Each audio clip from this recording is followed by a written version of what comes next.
अगं हे गीता, प्यायला एक ग्लास. अगं हे गीता, प्यायला एक पाणी आण ग. हो आणते. अगं आण ग, गळा कसा सुकलाय.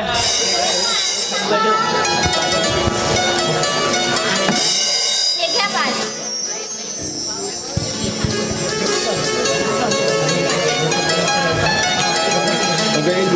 अगं हे गीता, रीने अजूनपर्यंत सरिताच्या घरून आलं नाही. हो ना, एवढ्यात तर यायला पाहिजे होता. काय ग सरिता,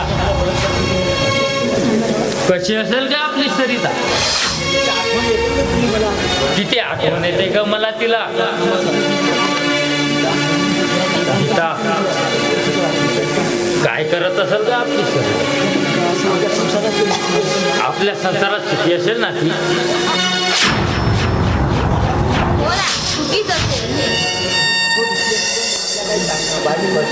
आपला रितेश पण वाईट नाही, चांगलेच असतील दोघे.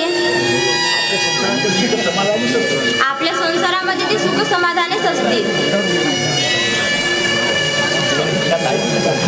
अगं गीता, मला काळजी वाटते का तिची. मला खूप आठवण येते का तिची. हा रिन्या पण अजूनपर्यंत आलं नाही. अगं लहानपणापासून सांभाळलंय मी तिला. हो हे बघा, रीनू पण आला. अरे अरे आताच बघ आठवण केली तुझी. अरे कशी आहे माझी लाडकी ताई. ताई तर आपल्या संसारात सुख समाधान आहे. अरे रिन्या, काय लपवतोस तू. असे डोळ्यातून अश्रू का टाकतोस तू. अरे असं नेमकं काय झालं ते मला लपवत आहेस. हो मालक, हे तर आनंदाचे अश्रू आहे तो. अरे नाही नाही रिन्या, तू मला खोटं बोलताय. माझ्यापासून तू काहीतरी लपवण्याचा प्रयत्न करताय. अरे काय झालं रीनू. अरे तुला तर आम्ही नेहमी हसताना बघितलं, आणि आज तू असा दुखी का बरं. ताई मला माफ कर ग, मी तुझे वेदना नाही लपवू शकत ग.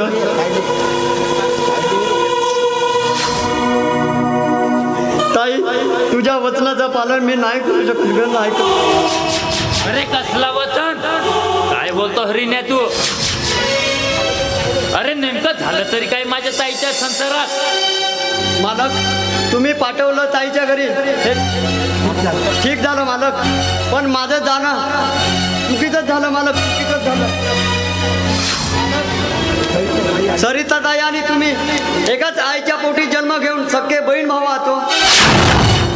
पण मी सुद्धा तुम्हाला परके नाही समजलो. मी पण सुद्धा तुम्हाला परके नाही समजलं. ए आम्ही सुद्धा कधी परके समजलो रे तुला. मालक, सरिता ताईला तुम्हाला परके कधीच नाही समजलो मालक. आणि या भाऊजीने बहीण भावाच्या नात्याला संशयित बघितलं मालक. अरे रिन्या, भान आहे ना तुला, काय बोलतायस तू. होय मालक, आणि आपल्या पायातली चप्पल काढून सरिता ताईच्या हाताने मला मारायला लावलं. मला मारायला लावलं. अरे बोलतायस ना तू. होय मालक, तुमच्या खाल्ल्या अन्नाची शपथ घेऊन सांगतो मालक, मी कधीच खोटं बोलणार नाही. अरे रीन्या, हे सगळं बोलतं ते खरं आहे ना रे. होय मालकीन बाई, मी खरंच बोलतोय. हो रीनू एवढं सांगतोय तर आपल्याला सरिताकडे जाऊन जाऊन ग जाऊन. मला पण तिची खूप काळजी आहे ग, काळजी आहे. हो बघ, आपल्याला ताबडतोब निघावी लागेल. अगं मी काय म्हणतोय, आपण सगळं सांभाळलं ना तर ते आवर आणि आपण लगेचच निघू आणि रिन्याला पण घेऊन जाऊ. जा जा लवकर जा. अरे हे रिन्या, बोला मला, तू सांगतो ते खरं आहे. तू सांगतेस ते खरं आहे ना? हो मला आईची शपथ घेऊन सांगतो. माझ्या आईची शपथ घेऊन सांग. होय मालक, शपथ घेऊनच सांगतोय मालक. माझी आई सरिताताई बहुत मुश्किल मध्ये आहे मालक. खरं बोलतो ना हो रिन्या? मालक, खरंच बोलतोय मालक. तुम्ही स्वतः जाऊन बघू शकता मालक. करतेच रे मला वेदना, करतेच माझ्या सरिताच्या. भाऊ, मी कशाला खोटं बोलू शकतो? हो मी कशाला खोटं बोलू शकतो. तिने मला राखी बांधलं, ओवाळणी केली आणि मी तिचे वेदना जाणू शकतो मालक. कारण माझी रक्ताची बहीण असून मी मानली बहीणच मानतो मालक. तू मानतेस रे, बहीण मानतेस, पण मी रक्ताचं पाणी करून माझ्या बहिणीला लहान्याचं मोठं केलं रे. काय नाही केलं ना तिच्यासाठी. होय मालक. तू सांगतेस ना माझं आत्मकथन भरून आलं रे, भरून. खरं बोलतोय ना तू होय मालक. दिन्या, खरं बोलतोय ना तू? होय मालक, खरंच बोलतोय मालक. शपथ आहे. तुमच्या पायाची शपथ आहे मालक. अरे रिन्या, हे उठ. मला कळते रे तू माझा नौकर आहे. लहानपणापासून तू माझ्या घरी नोकरी केलायस. तुझ्या भावना मी समजू शकतो रे, पण ते माझी लाडकी बहीण आहे रे, लाडकी बहीण.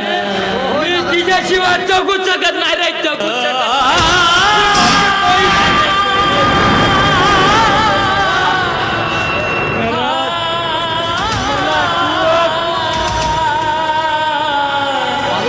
मला कसं तरी होतंय रे, कसं तरी. अरे गीता, आवरलं का ग तुझं? आत्ताच्या आत्ता आपण सरिताकडे जाऊ गो. चला लवकर आपण जाऊ. अगं माझा जीव कसा विसर होतो ग. आपण लवकरात लवकर निघू ग. पण मालक, घराकडे लक्ष कोण द्याल. अरे घरात नको बघू रे, अगोदर चल सरिताकडे जाऊ आपण.